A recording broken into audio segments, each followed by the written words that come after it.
قال نبی صلی اللہ علیہ وسلم بلغوا انی ولو آیا، رسول اللہ صلی اللہ علیہ وسلم فرمایا کہ بلغوا انی ولو آیا، پہنچاؤ میری جانب سے اگر چیک کیا ہے تو جتنی معلومات ہے دوسروں کو بتانا چاہیے۔ اس میں سے آج میراث کے بارے میں بتا رہے ہیں۔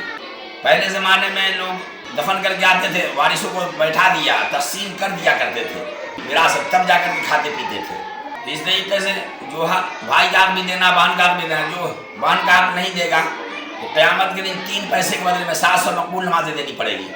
نمازیں دینی دوسری نے کیا دینی پڑے گی، اب دوسری نے کیا نہیں رہی تو بہن کا گناہ سر پر لادا جائے گا۔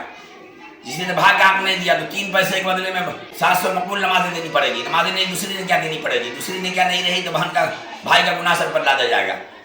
اس لیے اور قیامت کے دن اس کے منہ سے انگارہ نکلے گا، اس لیے زبردستی معاف کرانے سے معاف نہیں ہوتا ہے۔ بعض لوگ اپنی ناکچی کرنے کے لیے بہن کی شادی میں زیادہ خرچ کر دیتے ہیں۔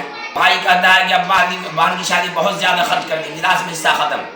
ابا اپنی ناکچی کرنے لاکھوں روپیہ، کروڑ روپیہ، اربوں روپیہ، کھربوں روپیہ خرچ کر دے، تب بھی ابا کے انتقال کے بعد جو مال بچا ہے اس میں بھائی کا 2 حصہ، بہن کا 1 حصہ۔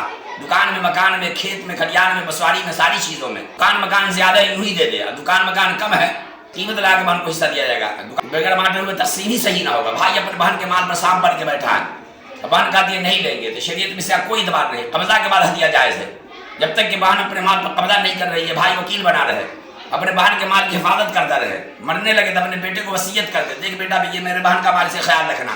بہتر یہ کہ سمجھا بجھا کر کے دیکھ بہن جس اللہ نے مجھے 2 حصہ دیے اسی اللہ نے تم کو 1 حصہ دیا ہے، یہ اللہ نے تم کو دیا، ہم نہیں دے رہے، بہن لے لو۔ قبضہ کے بعد ہدیہ جائز ہے، چاہے ایک بہن کو دے، سب بہن کو دے، ایک بھائی کو دے، سب بھائی کو دے، بیٹا کو دے، شوہر کو دے، یا خود رکھے۔ قبضے کے بعد ہدیہ جائز ہے، بغیر قبضے کے ہدیہ جائز نہیں ہے، اس لیے اس کا خیال رکھنا چاہیے۔ اللہ تعالیٰ عمل کی توفیق عطا فرمائے۔